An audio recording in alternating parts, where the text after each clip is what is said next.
Hi everyone, welcome to a special Fun Van video. We're not live, but we hope that you'll comment in the comment section below. With everything that's going on right now, a lot of families are looking for books with diversity to help read to their kids and to kind of tackle those hard conversations that a lot of families are experiencing right now. So we wanted to go over some of our favorite diversity books with you and give you some ideas. All the books that we're going to go over with you are going to be available at the Apache Junction Library, but they're available in a lot of other libraries too. They're really common, they're easy to find, and there's a whole lot of lists on the internet if you don't like any of the ones that we offer. Two books that I'm going to share right now are two of my personal favorites and that I have at home. One of them is Dream Big Little One. Part of the reason that I like this book is that it's really hard to find diverse books in board books. A lot of board books are very simple, very plain, which is perfect for little babies, but if we want to do some diverse books, this is a great one. It talks about, I also like this one because it's very much girl power. It talks about different leaders in the African community and how they've changed the world in music, science, politics. So this is a really fun one. It's cute. The drawings are beautiful. I love this author very much. She does a lot of great books. The other one is Dreamers. This book is about Mexican immigrants and their plight, but it is like literally the most beautiful book I've ever seen in my life. The artwork is so gorgeous. For no other reason, you should just check it out to look at the artwork. It's so pretty. So these are some of my favorite books. Miss Kat is going to talk about some of her favorites. So this book was one of the books that I picked out. One, because it's a Raising a Reader book, and we are jumping into our Raising a Reader series for our fiscal year. And it talks a lot about, this one talks about dim sum and how it's for everyone. I had a personal memory from having dim sum and experiencing it. I didn't even know that was what it was called, but I went and enjoyed a dim sum restaurant with my family. And this one just talks about dim sum and the foods that are there and the culture of why families eat dim sum in the countries that participate in this type of dining. So I really like that one. And it's a diverse book that we have in Raising a Reader. So our families that get Raising a Reader bags, when we're back into our swing of having Raising a Reader classes where there's bags and they exchange the bags, this is one of the books that's in the bags so you can read with your families about dim sum dining. This one was another one that I liked. It's this one, let me back up, focused on Asian culture. This one focused on Asian culture as well, but East Indian Asian culture. And this one was talking about Bilal Cook's Dal. And one of the things that I liked in the book was that they also had naan, which is the bread that East Indians eat with when they eat their foods and stuff, not with utensils. So I thought that was a good thing to express to people or to share, is that not everybody eats with forks and spoons. And in some cultures, they don't even eat with a certain hand, even if they eat with forks and spoons. So this one was another one. Bilal is the child's name, and dal is a creamy soup that they ate in there, and they use naan to eat it with and soak up the bread, or the soup. This one was a personal favorite for me because my daughter-in-law is Apache Indian, which makes my granddaughter half Apache, and it's fry bread, and it's one of my favorites, one of the things that I learned when I moved to Arizona, because fry bread was something I never had before moving to live in Arizona. I didn't know and that. This one talked about all the different, it's not just an Apache Indian thing. It is, there are a lot of Indian tribes that, let me get to the page, that use fry bread, and it's used for a lot of things, not just regular meals, but also as a festive kind of dish that they do. I'm trying to find here it is. So it's one that focuses on the nation, and Abenaki, Apache, Arapaho, excuse me if I do not pronounce it correctly, and I apologize for not being able to say some of the names right. Correct us in the comments if you know how to pronounce it correctly, and I will not be offended.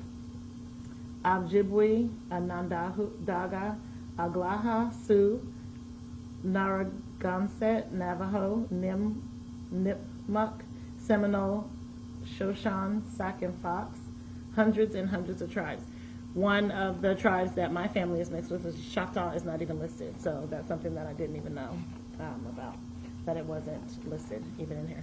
But those are a lot of the tribes that do use fry bread, and they use it as a festive thing, and I like that. I know a lot of mine are about food. I love food, as you can tell. This one I picked because just the cover. This is how my hair looks when it's not in braids, and my daughter's hair looks this way when it's not in braids. And I just like the title that it says, I Am Enough, and I thought it was very empowering for little girls and little African American girls especially, because that's what the book is about. But it talks about being empowering in a lot of different ways inside the book, and this is one of the ones you can find here at Apache Junction. I feel like I maybe grabbed too many books, but here we go.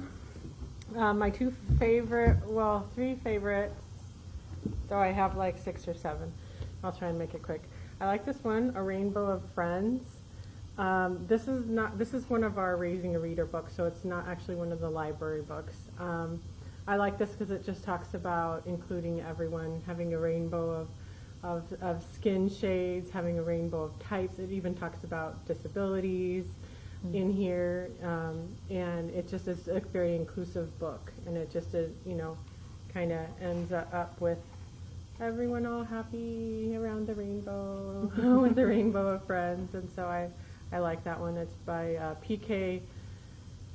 Hallinan. Is that a good? Don't know. I'm the Okay. worst at pronouncing names. I'm sorry. And I this probably one- slaughtered one of your names. I'm so sorry. This one I really like too. This is Can You Say Peace? And it goes through and it actually teaches you different languages, because it teaches you how to say peace in Spanish and the Aboriginal Australian, Japanese, see what else, India, East India, and let's see, Russian, Iranian.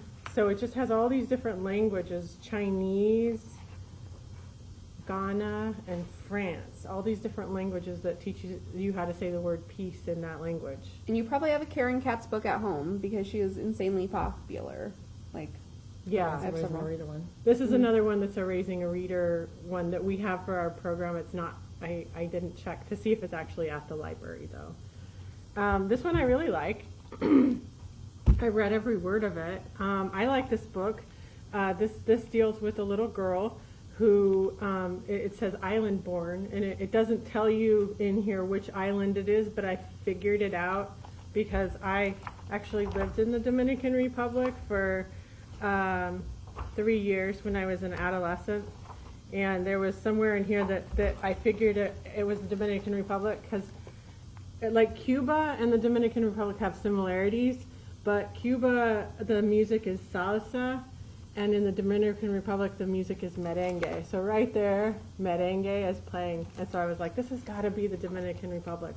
And anyway, so she was born there, and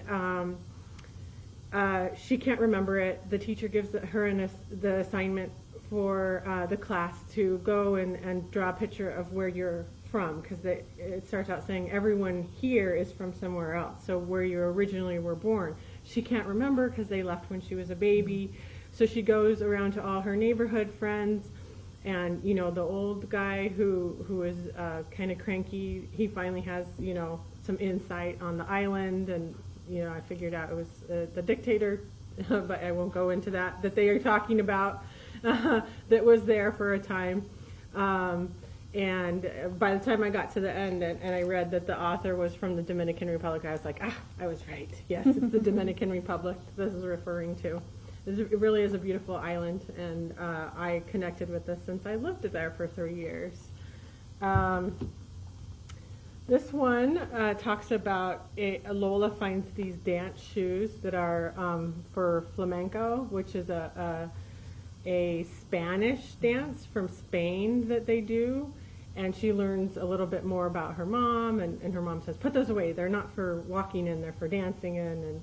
and she just learns a little bit more about the culture and about that type of dance. And so that gives you a little bit of insight into Spanish culture. This one, I like this one.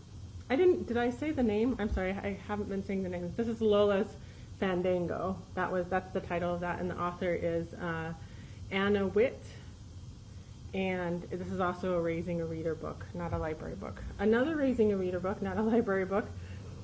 This one doesn't specifically tell you where the houses are, but it talks about different houses and how different people live. And so, you go through and it just has, different pictures of where people live. And at the very back of it, there's a page that says, where in the world were these photographs taken?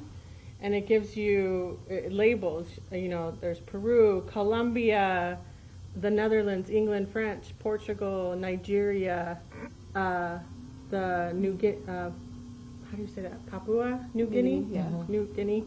And so it's kind of interesting that you can tell your kids, hey, look, there's all these places around the world. Also, it gives you an index here of all the different locations. So you can read, there's France, India, England, Hong Kong, Puerto Rico. Yeah, I've been there too. That's where I was born. Portugal, India, all these Netherlands, all these different places, Kenya, Canada, Thailand. And so it's kind of interesting that within the text of the book, it doesn't actually give you the names of where these things were, but you can look in the back and go over that with your kids and talk about this is how different people live in different places. And this is called Houses and Homes by Anne Morris. And this is a Caldecott Honor book. Also, Island Born was also, this was an honor book as well here. And so this is Alma, or Alma, how she got her name. So her whole name is Alma Sofia Esperanza Jose Pura Candela. It's a pretty long name. And it kind of just goes through some cultural things about how, people get their name. In Spanish, people use two last names. They have their father's last name and their mother's last name included. So, they already start out with more names, and then they can throw a name or two, middle name in there, and it gets all different like that. And so, I got a little excited and grabbed a whole bunch of books. So that's my take on it. Fun Van educators being excited about books, I don't think that's a thing.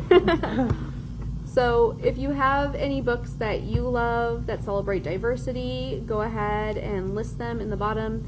If there's anything we can do to help you have hard conversations with your kids, we're here for you. Feel free to message us on Facebook, email us, whatever. We're here for you. We love you.